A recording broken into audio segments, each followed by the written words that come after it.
Welcome to Pennsylvania Newsmakers, and as always, thanks for watching. Well, the importance of student saving, but first, let's take a look at recently enacted taxes. Welcome to the fast-paced and unrehearsed weekly discussion featuring the leaders who help shape your world. Join us as we address the issues that impact you each and every day. This is Pennsylvania Newsmakers, and now, here's your host, Terry Madonna. Well, in the first couple segments of the show, we're going to look at taxes, but I should have added, and it's very important, tax reform. Do I got that right, Mr. Luke Bernstein? You got that right, absolutely. Thank you. Luke is the president and CEO of the Pennsylvania Chamber of Business and Industry. Well, let's start out with recently enacted tax reforms. What do they mean for the state? And obviously, it has a reflection on what it means to to all of us who live in the state, right?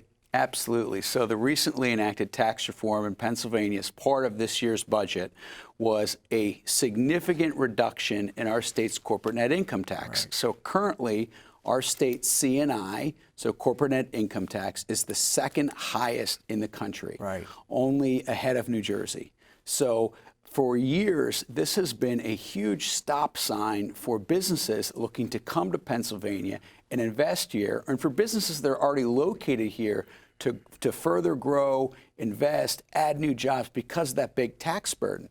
So what was able to happen in this year's budget was a bipartisan tax reform bill that lowers the C&I from 999 to 499, so in half, over the course of the next 10 years. So year one, it goes immediately to 899, and then really over the next 9 years goes all the way to 499. So it takes us from the second highest C&I in the country to the eighth lowest when fully enacted. So what this is going to do is what we've seen in other states, additional investment, but higher paying jobs for workers, more growth at the local area, more population. So we're seeing a reduction in the C&I leading to significant population growth. And as we've seen in Pennsylvania, we've had a population decrease in comparison to other states.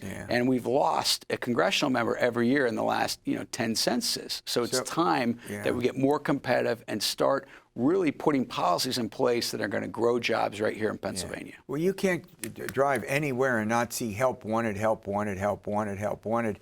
So what you're saying is that this reduction in the corporate net income tax will lead to higher pay for people in a whole variety of industry, a whole variety of occupations. Absolutely, and it stretches through every industry across every corner of Pennsylvania. And so with that, it allows companies not only to come here, but to invest in additional job training, to recruit folks to come into the state, and allow them to invest in different high-end training education for our workforce. And that's a really important thing. So as we're seeing Help Wanted, a big part of that is the need to invest further dollars in workforce development. So we have the type of workforce here that can take on the jobs of this and the next generation. One of obviously the biggest issue right now in poll after poll after poll is the economy, translation, inflation. Is it likely to help that at all? Yeah, so I think this is a great juxtaposition of what's going on nationally and what just happened in Pennsylvania. I think nationally you've seen a hyper-partisan climate, where here in Pennsylvania, this was a bill that passed with 184 votes out of 283 in the House and 38 in the Senate out of 50. So very bipartisan. Democratic governor, Republican-led legislature coming together, bipartisan, saying this is important to fight against inflation because we need to allow businesses to invest those dollars back into the state and the communities. All right, you brought up a subject. We're going to run to a break. When we come back, I want to talk about the need for civility in our politics and what goes on in the state legislature. We'll get to those issues and more after these words. This broadcast of Pennsylvania Newsmakers is presented by the Pennsylvania Chamber of Business and Industry, the statewide voice of business, and by the Pennsylvania State Education Association, bringing the power of a great education to our schools, our students, and our communities.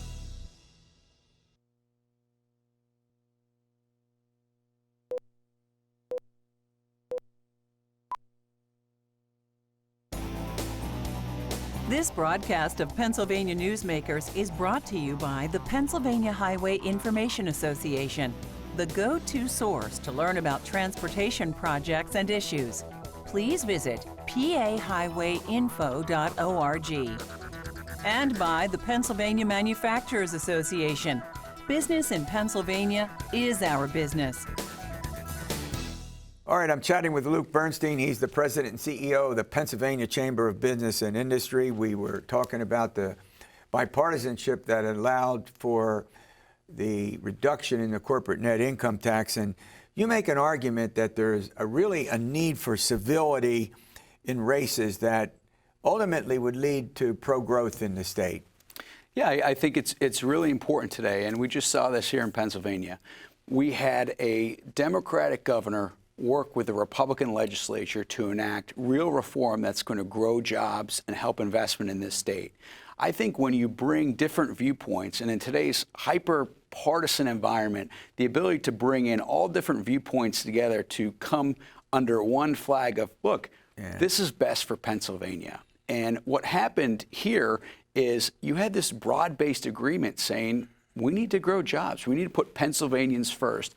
And that's what happened. You juxtapose that with what's going on federally, I think you're seeing a better outcome here in Pennsylvania as a result. Is there any other business issues that you would urge this bipartisanship that you have? I think there are a lot of different issues. You know, we worked in a bipartisan manner on criminal justice reform. That was something in the this last legislative session that was a success.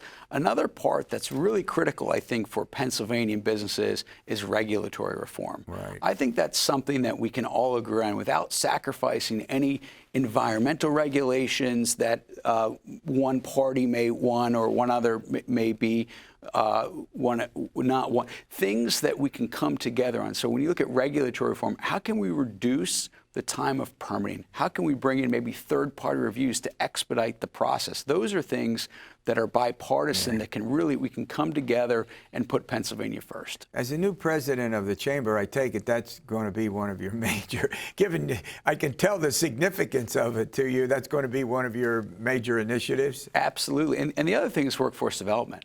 You know, that's a nonpartisan issue. I think Republicans and Democrats all agree we need a first-class workforce right here in Pennsylvania to take on the jobs of today and tomorrow. Yeah.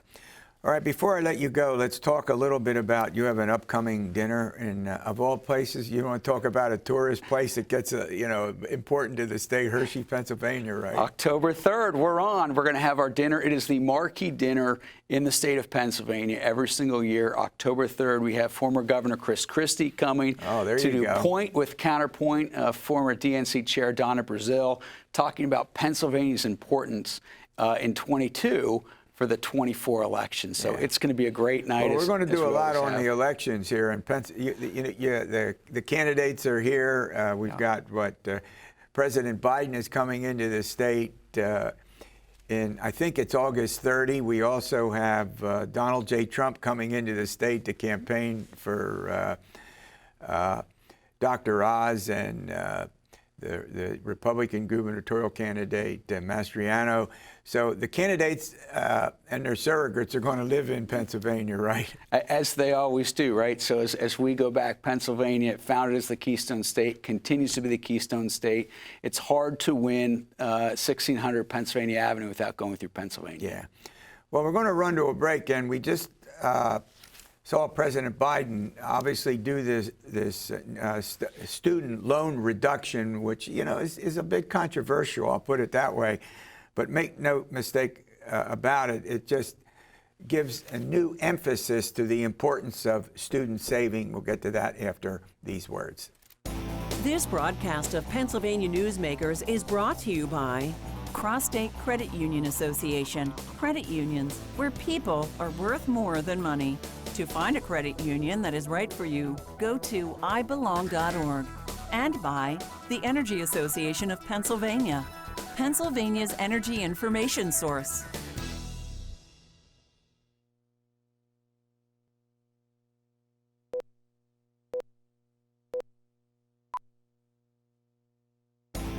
This broadcast of Pennsylvania Newsmakers is brought to you by the Association of Pennsylvania State College and University Faculties, representing the faculty and coaches who are devoted to providing quality public higher education for Pennsylvania's college students.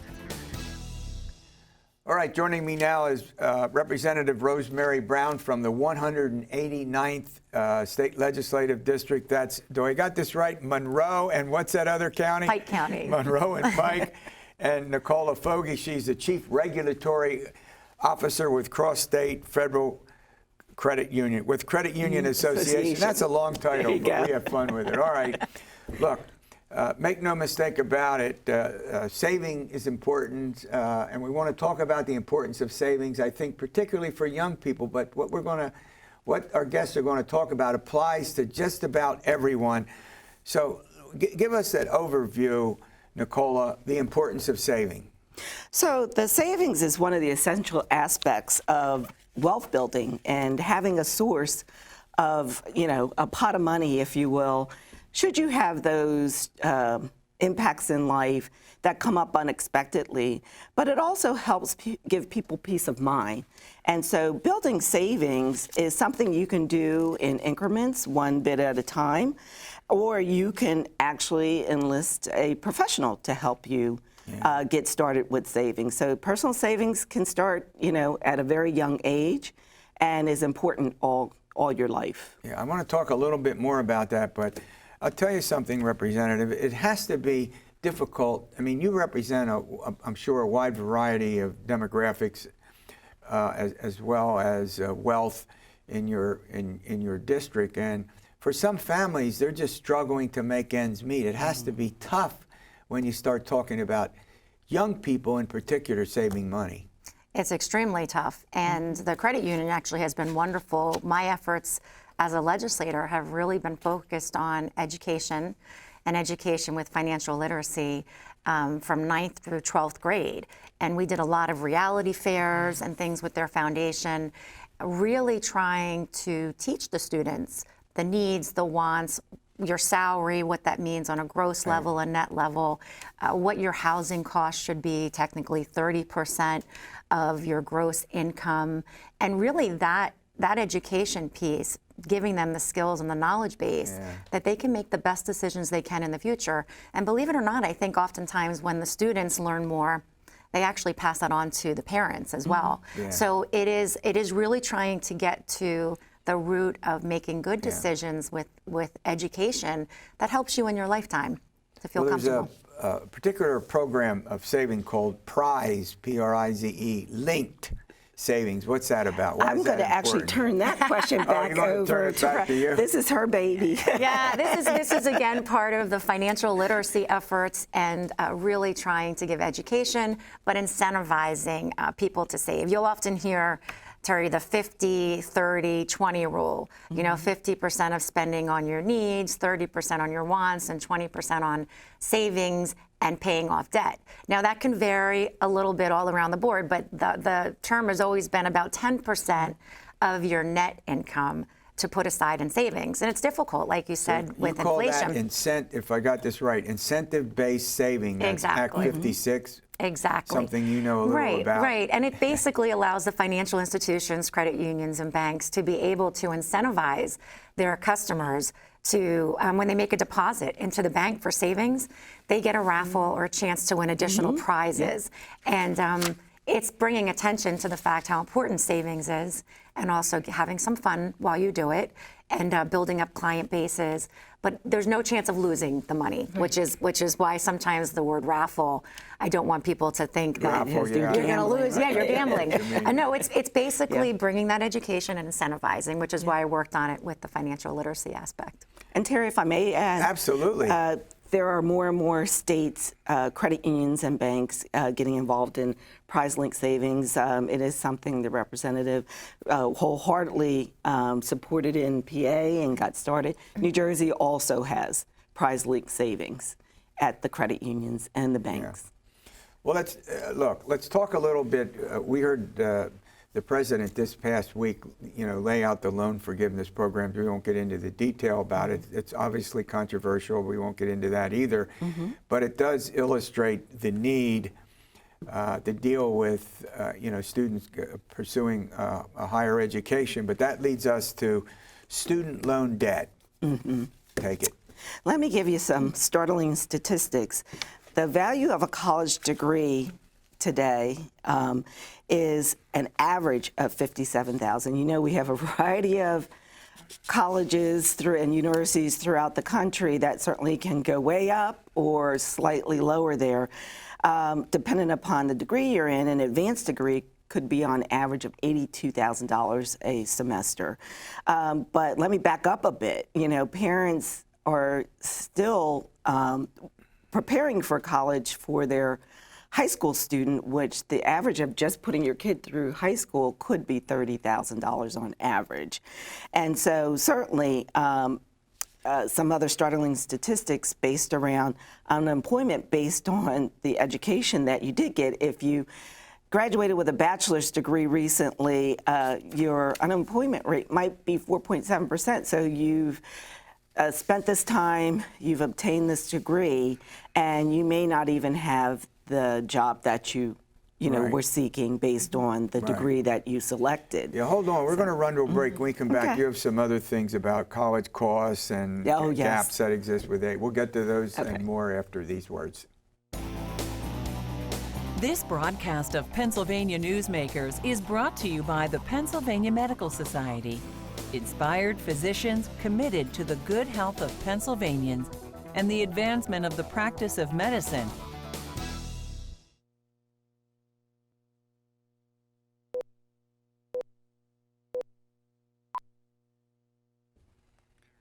All right, Representative, student loan debt. I've seen the figures that you sent me, and it's astronomical. And we heard a little bit about it this past week from the president as well. Take it.